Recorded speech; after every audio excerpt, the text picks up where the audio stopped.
ప్రస్తుతం మనతో పాటు ప్రముఖ ఆధ్యాత్మికవేత్త వేదిక్ ఆస్ట్రాలజర్ గోనుగంట్ల సురేష్ బాబు గారు ఉన్నారు. గురువుగారితో మాట్లాడేద్దాం. నమస్కారం గురుగారు. మణికంఠ గారు నమస్కారం అండి. గురుగారు, జూన్ నెలలోకి మనం అడుగు పెట్టేసాం. మరి ఓవరాల్గా ఈ నెలలో ప్రత్యేకమైన రోజులు ఏమేమి ఉన్నాయి, ఆ రోజులను ఎలా వినియోగించుకోవాలి, ఓవరాల్గా ఈ నెలలో వీళ్ళకి ఎదురయ్యే లాభ నష్టాలు మంచి చెట్లు ఎలా ఉండబోతుంది? సో ముందుగా మనం అమ్మవారిని ప్రార్థన చేద్దాం, అందరికీ చక్కగా ఉండాలని. ఓం గం గణపతయే నమః. స్వర్ణలక్ష్మి నమస్తే అస్తు పరబ్రహ్మ స్వరూపిణి రాజ్యం దేహి ధనం దేహి సర్వ కామాంచ దేహి మే. 12 రాసుల వారికి చక్కగా అమ్మవారు ఈ వచ్చే జూన్ మంత్లో ప్రతి ఒక్కరికి బ్రహ్మ జ్ఞానం ఇవ్వాలని, తద్వారా అందరూ హ్యాపీగా ప్రతి నిమిషం ఉత్సాహంగా ఉండాలి. వాళ్ళ లైఫ్లో ఎలాంటి చీకులు బాధలు లేకుండా ఎప్పుడు నవ్వుతూ ఉండే ఒక సామర్థ్యం వాళ్ళకి ఉండాలని, అలానే ప్రతి ఒక్కరికి అధికారాన్ని, పవర్ని, స్టేటస్ని, వాళ్ళ మాటకి ఒక పలుకుబడిని, ఒక గౌరవాన్ని ఇచ్చే విధంగా ఉండాలని అమ్మవారికి కోరుకున్న. రాజ్యలక్ష్మి కటాక్షం ఉండాలని, ప్రతి ఒక్కరికి ధనం విపరీతంగా ఉండాలి. ఇది ధనం లేదు, ధనం వల్ల మీకు ఈ పనులు చేయలేకపోతున్నాం అలాంటి ఫీలింగ్ లేకుండా అలా ప్రతి ఒక్కరికి ధనం చక్కగా సమృద్ధిగా ఉండే విధంగా అని మనం అమ్మవారిని కోరుకుందాం. ముఖ్యంగా నాకు బాగా నచ్చింది ఏంటంటే సర్వకామాంచ. ఓకే, అనుకున్న కోరికలన్నీ తక్షణమే. ఎందుకంటే మనం చాలా విషయాల్ని అధికారంతో, పవర్ తోటి కొనలేము, చాలా విషయాలు ధనంతో కూడా చేసుకోలేము. ఇవి కాకుండా అమ్మవారి కృప ఉండటం వల్ల ఇంకెలాంటి కోరికలైనా నేర్చుకోవచ్చు. కాబట్టి సర్వకామార్థ సిద్ధి సర్వకామాంచ దేహిమే. అమ్మవారిని మనకున్న ప్రతి కోరిక కూడా ఇమ్మీడియట్గా తక్షణం ఆ కోరిక అలా రావటం, అలా ఇమ్మీడియట్గా మనకి అనుకున్న పనులు జరిగే విధంగా అమ్మవారి యొక్క కృపాకరణ మన మీద ఉండాలి. ఈ రాశి ఫలాలు వాళ్ళకి అందరికీ, చూసిన వాళ్ళందరికీ 12 రాశుల వారికి ఉండాలని చెప్పేసి, అందరూ బాగుండాలని చెప్పేసి మనం కోరుకుంటూ ముందుకెళ్దామండి. ముఖ్యంగా మనం ఎప్పుడూ చెప్పుకుంటూ ఉంటాం, ఆ ప్రతి ఒక్క మంత్కి కొన్ని విశిష్టతలు ఉంటాయి. ఈ జూన్ మంత్ వచ్చేటప్పటికి అధిక జ్యేష్ఠ మాస పౌర్ణమితో స్టార్ట్ అయ్యి నిజ జ్యేష్ఠ మాస పౌర్ణమితో ఎండ్ అవుతుంది. అంటే 2 పౌర్ణముల మధ్య ఇది ఉంటుంది. ఇందులో ఫస్ట్ 15 days మనకి అధిక మాసం కాబట్టి పెళ్ళిళ్ళు, ముఖ్యమైన కార్యక్రమాలు ఉండవండి. కానీ 15వ తారీఖు నుంచి అక్కడి నుంచి యథావిధిగా పెళ్ళిళ్ళు అవన్నీ చక్కగా ఉన్నాయి. ఈ 15 days కూడా అందరూ ఈ షాపింగ్లు అవి ఇవి చేస్తూ బిజీగానే ఉంటారు. కాబట్టి టోటల్గా ఒక మంత్లీ సెలబ్రేటెడ్ మంత్ అని మనం అనుకోవాలి. తర్వాత ఇందులో ఆధ్యాత్మికంగా మనం చూసుకుంటే, ఇందులో ఈ మంత్లో 2 శని త్రయోదశులు ఉన్నాయండి. ఇది చాలా రేర్గా వస్తుంది. ఒకనొక టైంలో 5 మాసాల వరకు, 6 మాసాల వరకు, లాస్ట్ ఇయర్ అనుకుంటా 5 months వరకు శని త్రయోదశ రాలేదు. సో ఈసారి పర్టికులర్గా శనికి సంబంధించిన రాసులు ఎవరైనా బాధలు పడుతూ ఉన్నారో వాళ్ళకి ఆ 2 శని త్రయోదశులు ఉన్నాయి కాబట్టి చక్కగా సద్వినియోగం చేసుకోవాలి. వీటితో పాటుగా ఏరువాక పున్నమి అని ఉంటుందండి. అది చాలా విలేజెస్లో ఇంకా బాగా సెలబ్రేట్ చేస్తారు. ఎద్దులకి చక్కగా కొమ్ములకి రంగులు వేసేసి, గంటలు కట్టి, ములికర్ర పట్టుకొని, ఒక తప్పట్లో పెట్టుకొని, అవన్నీ ఏమంటారు భజనచీలు పెట్టుకొని గుడి చుట్టూ తిరిగేసి అక్కడి నుంచి వెళ్ళిపోయేసి అరకలు దున్నుతూ ఉంటారు పొలాల్లో. ఈ ఏరువాక పున్నమి ఈ విలేజెస్లో ఇప్పటికీ చాలా చక్కగా బ్రహ్మాండంగా చేస్తుంటారు. అది అందరూ మర్చిపోకుండా సెలబ్రేటెడ్ లాగా చేస్తూ ఉంటారు.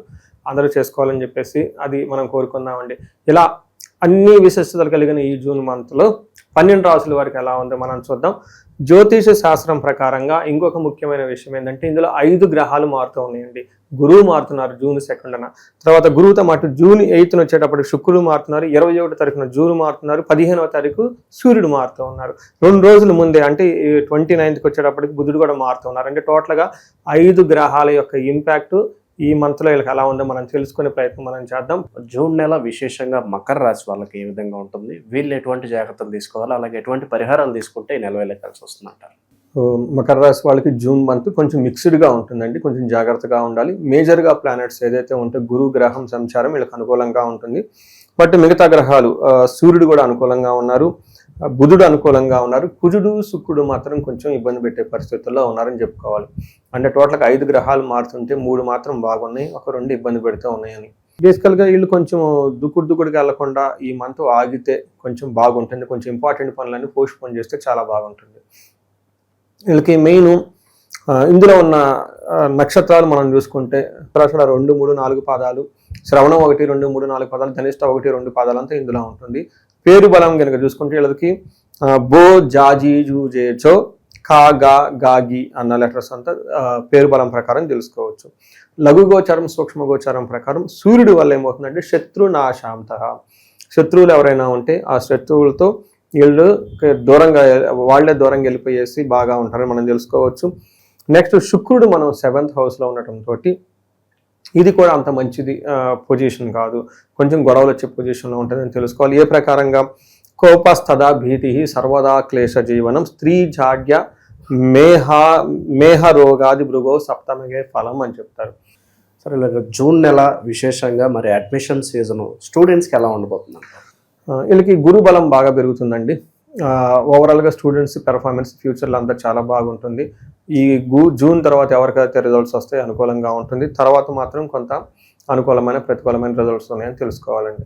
ఇది మనం ఓవరాల్గా ఎలా ఉంటుందని. ఇన్ కేసు ఎవరికైనా అకాడమిక్స్లో ఇంకా బాగా వీక్ అనుకుంటే మేధా దక్షిణామూర్తి హోమం చేసుకోవటం, జపం చేయించుకోవటం, వాళ్ళకి ఇండివిజువల్గా జాతకం చూసుకొని ఆ యొక్క గ్రహ దశలు ఎలా ఉన్నాయి, అంతర్దశలు ఎలా ఉన్నాయి తెలుసుకొని వాటి కూడా పరిహారాలు చేస్తే చక్కగా లైఫ్లో ముందుకెళ్ళే అవకాశం ఉంటుందండి. అంటే శుక్రుడు వల్ల వీళ్ళకి 7వ స్థానంలో ఉండటం వల్ల ఏమవుతుంది, కోపము, భయము, కష్టమైన జీవితము, సుఖ వ్యాధులు, తర్వాత మనకి స్త్రీ వలన కష్టాలు, యంగస్టర్తో గొడవలు, ఇవన్నీ వచ్చేసి బేసికల్గా స్త్రీలతో భేదాభిప్రాయాలు వస్తాయని మీరు తెలుసుకోవాలి. అయితే కొన్ని విషయాలు love, romance, pleasure trips, funny trips ఇవన్నీ చేసుకుంటే చక్కగా ఉంటుంది, వాళ్ళకైతే అనుకూలంగా ఉంటుందని తెలుసుకోవాలి. బట్ ఏ ప్రకారంగా చూసుకున్నా మకర రాశి వాళ్ళు కొన్ని గ్రహాలు అనుకూలంగానే కొన్ని ఇబ్బందిగా ఉన్నాయి కాబట్టి కొంచెం గమనించుకొని ముందుకెళ్తే బాగుంటుందని తెలుసుకోవాలి. అయితే 4వ స్థానంలో కుజుడు ఉండటం వల్ల ఇది మనకి కొంచెం మిక్స్డ్గా ఉంటుంది. ఒక పక్క ధన ప్రవాహాన్ని ఇస్తూనే కుజుడు వేరే విషయాల్లో కొంచెం ఇబ్బంది పెడుతూ ఉంటారు. తల్లికి హెల్త్ విషయంలో కానివ్వండి, భాగ్యాని, భయం, క్రోధం, బంధువైర ధనక్షయం అని చెప్తారు. అంటే రోగాది పీడనం, సంతాపం, చతుర్థ స్థానికే కుజ అని చెప్తారు. అంటే 4వ స్థానంలో కుజుడు ఉంటే ఏమవుతుంది, భాగ్యానికి అంటే లక్కు హాని కలుగుతూ ఉంటుంది, భయం కలిగే సంఘటనలు జరుగుతుంటే వీళ్ళకి క్రూర బుద్ధి వస్తుంది, వేరే వాళ్ళని కొట్టాలి తిట్టాలి అన్న ఆలోచన వచ్చేస్తుంది, బంధువైరం, బంధువులతో గొడవలు, ధనక్షయం, ధనం కూడా డబ్బులు పోగొట్టుకుంటారు, రోగాది పీడాది సంతాపం, విపరీతంగా బంధువులతో రోగపీడ, విపరీతమైన శరీరం రోగాలు బాధించే అవకాశం ఉంటుందని తెలుసుకోవాలి. గుడ్ థింగ్ ఏంటంటే మనీ ఫ్లో బాగుంటుంది, అలానే మానసికంగా ధనం గురించి కూడా వరీజ్ అవుతూ ఉంటారని తెలుసుకోవచ్చు. సో టోటల్గా ఈ ప్రకారం కుజుడు అంత అనుకూలంగా లేరు. కుజుని వల్ల రెప్ప ప్రియం, శత్రువులతో కలిసి కూర్చొని మాట్లాడితే ఇలా అప్పర్ హ్యాండ్ అవుతుంది. బుధుడి వల్ల విజయం, సక్సెస్ వస్తుంది. కానీ శుక్రుని వల్ల యువత జన బాధ, వీళ్ళకి యంగ్ పీపుల్ నుంచి ఇబ్బందులు వచ్చే అవకాశం ఉంటుందని తెలుసుకోవాలి. సో మనం ఇన్ డీటెయిల్స్ చూస్తే వీళ్ళకి ఏమవుతుంది, సూర్యుడు 6వ స్థానంలో ఉంటే ఏమవుతుంది, సుసౌఖ్యథిన్, యత్న కార్యార్థ సాధనం, దేహ ఆరోగ్యాది సంతోషం, వస్త్ర ధాన్య లాభకృత్ అని మనకు చెప్తూ ఉంటారు. వస్త్ర ధాన్యాది లాభకృత్ అని చెప్తూ ఉంటారు. అంటే ఏంటి, అనుకున్న పనులు జరుగుతూ కార్యాలు పూర్తి చేస్తుంటాయి, శరీరం సుఖంగా ఉంటుంది, సంతోషంగా ఉంటారు, ధనలాభము, హెల్తీగా ఉంటారని చెప్పుకోవచ్చు. ఓవరాల్గా సూర్యుడు 6వ స్థానంలో ఉంటే మంచి జరుగుతుందని చెప్పుకోవచ్చు అనమాట. ప్రత్యేకంగా వీళ్ళు ఎలాంటి పరిహారాలు చేసుకోవాలి ప్రస్తుతానికి? సో వీళ్ళకి ప్రస్తుతానికి పరిస్థితులు చూసుకుంటే కుజుడు అంత అనుకూలంగా లేరండి, శుక్రుడు కూడా అనుకూలంగా లేరు. శుక్రుడికి సంబంధించి ఆదిత్య హృదయ ఉద్యోగంలో బాగా రావడానికి, లేదంటే మనకి కుజుని వల్ల ఇబ్బంది లేకుండా గాయత్రి మంత్రం ఎక్కువగా చాంట్ చేస్తే బాగుంటుంది. గాయత్రి మంత్రంతో పాటు వీళ్ళకి హనుమాన్ చాలీసా, హనుమాన్ కార్యసిద్ధి మంత్రం చదువుకొని ఇంట్లో నుంచి బయలుదేరుతూ ఉంటే ఎలాంటి ఆటంకాలు లేకుండా బాగుంటుంది. సో శుక్రుడు వల్ల అంత అనుకూలంగా లేరు కాబట్టి లేడీస్కి బాగా గౌరవం ఇవ్వడం, కొంచెము డిస్టెన్స్ వాళ్ళకి మెయింటైన్ చేస్తూ ఉండటం, ప్రొఫెషనల్ డిస్టెన్స్ మెయింటైన్ చేస్తూ చాలా బాగుంటుంది. ఇంకా పెద్దవాళ్ళకి స్త్రీమూర్తులు ఎవరైనా ఉంటే వాళ్ళ దగ్గర ఆశీర్వాదం తీసుకోవడం, తులసి చెట్టుకి చక్కగా నీరు పోసి ఏమంటారు దీపారాధన చేస్తూ ఉంటే చక్కగా కలిసి వచ్చే అవకాశం ఎక్కువ ఉంటుందని మనం తెలుసుకోవచ్చండి. సో ఇందులో పరిహారాలు మనం చెప్పుకుంటే ఒక రీసెర్చ్ లాగా చేస్తున్నానండి. ఎవరికైతే 35 సంవత్సరాల నుంచి 45 సంవత్సరాల మధ్యలో ఉంటారో, కెరియర్లో మంచి ఎడ్యుకేషన్ ఉండి, సక్సెస్ఫుల్ ట్రాక్ రికార్డు ఉండి, చక్కగా ఉండేసి సడన్గా వాళ్ళ లైఫ్లో ఒక క్రైసిస్ లాగా ఉండి, కన్ఫ్యూజన్ ఉండి, ఎటెలాలో అర్థం కాకుండా ఒక స్టాగ్నేటెడ్ పీరియడ్గా ఎందుకు ఉంటుంది, అసలు ఎలా ఎందుకు జరుగుతుంది అనే దాని గురించి నేను రీసెర్చ్ చేస్తున్నాను. చాలామందికి మిడ్ లైఫ్ క్రైసిస్ అంటారు, 40 నుంచి 45 ఈ మధ్యలో చాలామందికి జెంట్స్కి, ఈవెన్ లేడీస్ కూడాను మెనోపాజ్ని, హార్మోనల్ చేంజెస్ అని చెప్తూ ఉంటారు. బట్ మోడర్న్ సైన్స్ అందరితో ఆగిపోతుంది, మిడ్ లైఫ్ క్రైసిస్ అంటారు. బట్ రియల్ లైఫ్లో చూసుకుంటే ఆస్ట్రాలజీలో ఇది డిఫరెంట్గా చెప్తూ ఉంటారు.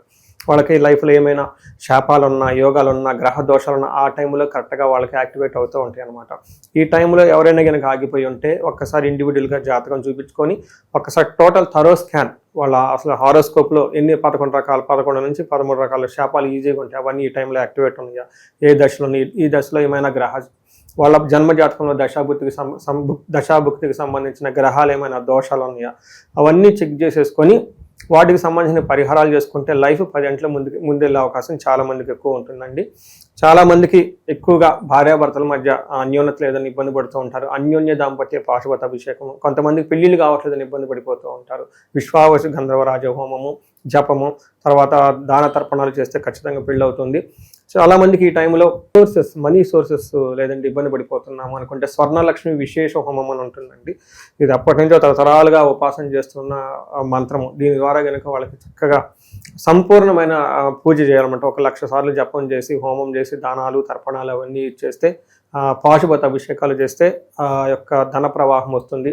మృత్యుంజయ పాశుపత అభిషేకము, సంతాన పాశుపత అభిషేకము, వీటితో పాటు వివాహానికి సంబంధించి శీఘ్రంగా వివాహానికి సంబంధించిన గౌరీ వర పాశుపత అభిషేకము, ఇలా ఎన్నో రకాల మనకి సమాధానాలు, సొల్యూషన్స్, రెమెడీస్ రూపంలో ఉన్నాయండి.